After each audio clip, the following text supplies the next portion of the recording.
أعوذ بالله من الشيطان الرجيم بسم الله الرحمن الرحيم اعوذ باللہ من الشیطان الرجیم بسم اللہ الرحمن الرحیم۔ اسم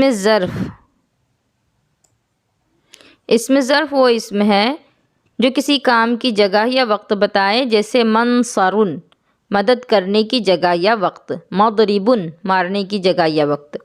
اسم ظرف، اسم اعلیٰ، صفت مشبہ، یہ سب آپ لوگ فارسی میں پڑھی تھیں، لیکن فارسی میں بنانے کا جو قاعدہ تھا وہ فارسی کے لیے تھا، اور اب یہ عربی میں ہے، تو عربی میں زیادہ کچھ تبدیلی نہیں ہوتی ہے، زبر زیر سے ہی ساری چیزیں سیٹ ہو جاتی ہیں، صرف زبر زیر ہی بدلنا ہوتا ہے۔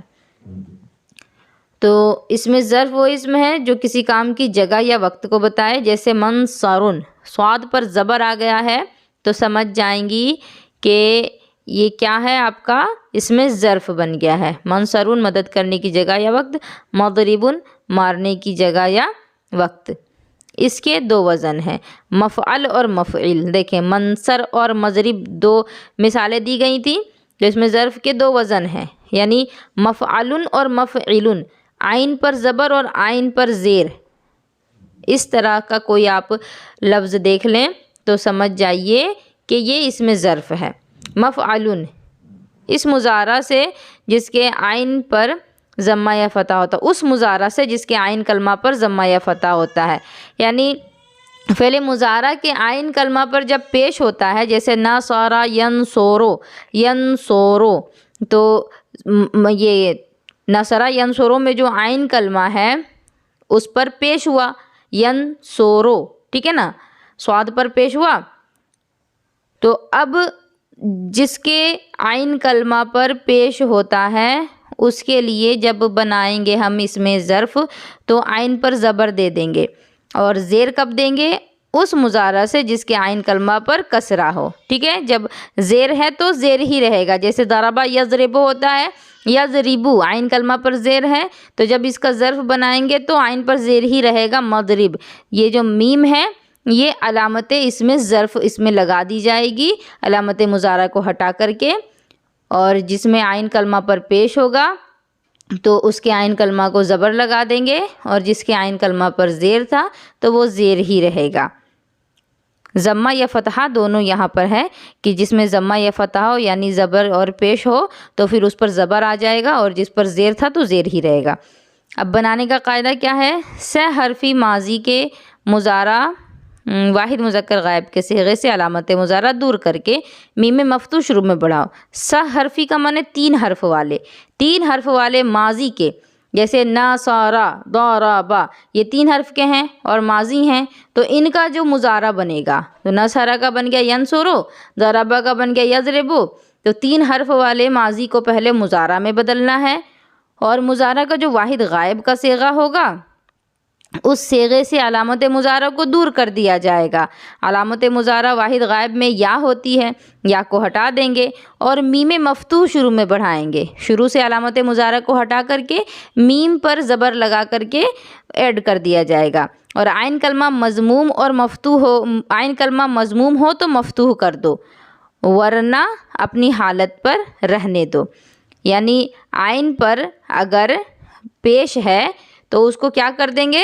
زبر کر دیں گے، اور زبر ہے تو زبر ہی رہنے دیں گے، ورنہ اپنی حالت پر رہنے دو، اور آخر میں تنوین لگاؤ، جیسے ینصرو سے بن گیا منصرن، یضربو سے بن گیا مضربن، یسمعو سے بن گیا مسمعن، ٹھیک ہے۔ ینصرو اور یضربو کا اوپر ترجمہ دیا گیا تھا، اسی لیے یہاں صرف مسمعون کا دیا ہے، سننے کی جگہ یا وقت۔ گردان اس طرح پر ہوگی، مفعل کرنے کی ایک جگہ یا وقت، کرنے کا ایک وقت یا جگہ، یہ واحد کا ہو گیا صیغہ۔ مفعلان کرنے کے دو وقت یا دو جگہیں، تثنیہ کے لیے ہو گیا، اور مفاعل کرنے کے سب وقت یا سب جگہیں، جمع کے لیے۔ مفعل، مفعلان، مفاعل، یہ تین صیغے ہوتے ہیں ظرف کے۔ نصر، قتل، عمل، ضرع، شرب، عبد سے اسم ظرف کی گردان، تو نصرہ سے کیا ہو جائے گا؟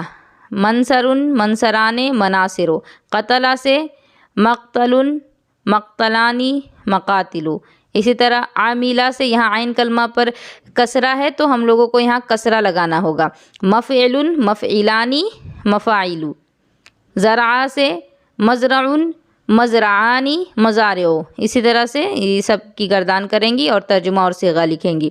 اس میں ظرف بنانے کے قاعدے سے تم نے سمجھ لیا ہوگا کہ اس میں ظرف مضارع مفتوح العین اور مضموم العین سے بفتح عین آتا ہے، یعنی فعل مضارع میں جو عین کلمہ ہے اگر اس پر پیش ہوتا ہے یا تو اس پر اگر زبر ہوتا ہے یا پیش ہوتا ہے، مفتوح العین کا معنی عین کلمہ پر زبر ہوگا اور مضموم العین کا معنی عین کلمہ پر پیش۔ تو عین پر اگر زبر ہے یا تو پیش ہے تو پھر جب اس کا ہم ظرف بنائیں گے تو اس عین کو ہم فتح کر دیں گے یعنی زبر لگا دیں گے۔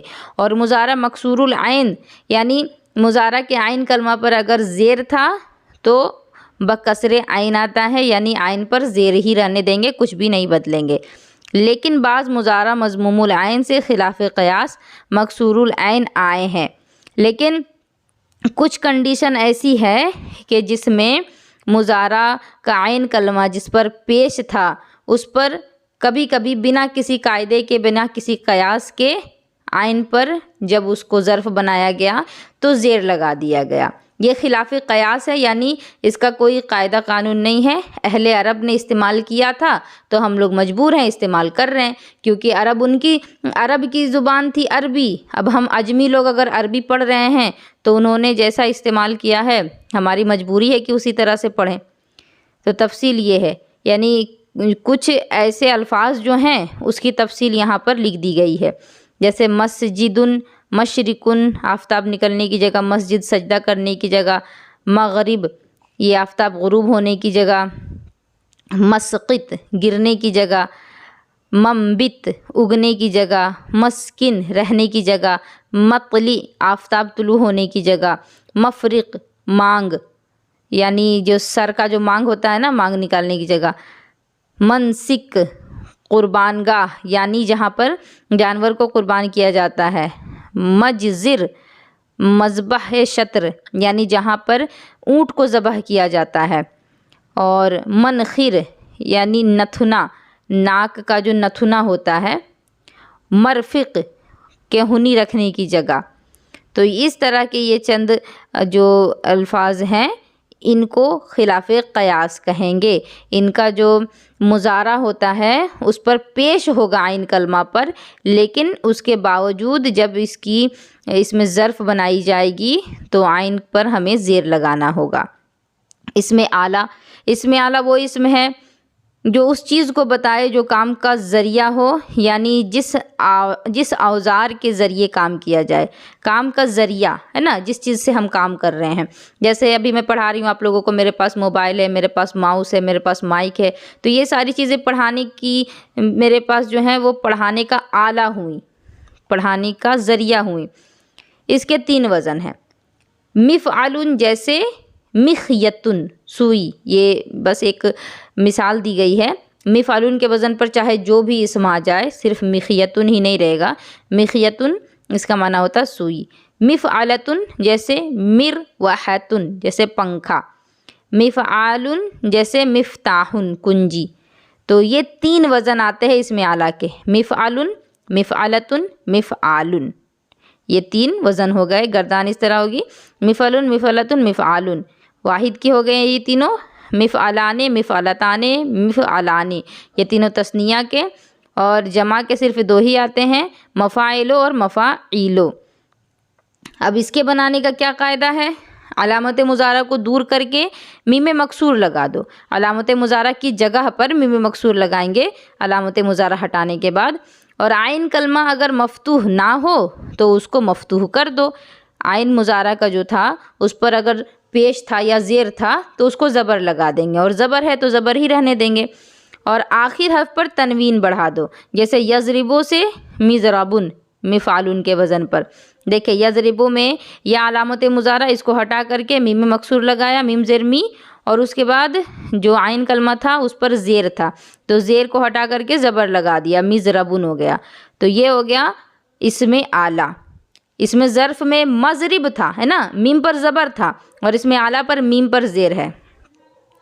اگر اس پر تا بڑھا دی جائے جیسے مفعلتن ہو جائے گا، جیسے کہ مضربن سے مضربتن، اور علامت مضارع کو دور کر کے میم مکسور بڑھا دو، عین کلمہ کے بعد الف زیادہ کر دو اور آخر میں تنوین، تو یضربو سے مضرابن بن جائے گا۔ یعنی یہ جو 3 وزن بتائے گئے ہیں نا، مفعلن، مفعلتن، مفعالن، تو ان تینوں کے بنانے کا یہاں قاعدہ ذکر کر دیا گیا ہے۔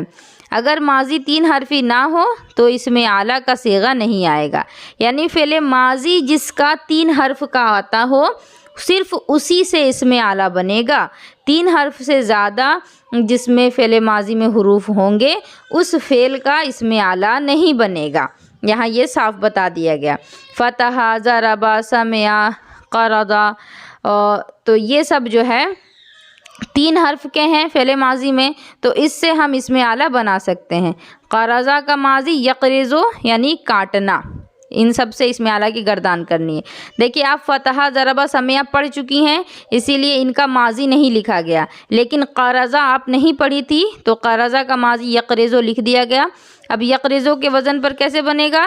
تو مقرضن، مقرضتن، مقراضن واحد کے لیے، مقرضان، مقرضتان، مقرضان، پھر وہی چیز ہے، پھر مقارضو، مقاریزو۔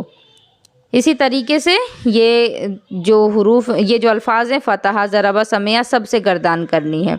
تو اب انشاءاللہ آگے کی سبق جو ہے وہ اگلے دن پڑھائی جائے گی۔ اللہ تبارک و تعالیٰ آپ سبھی کے علم میں اضافہ فرمائے۔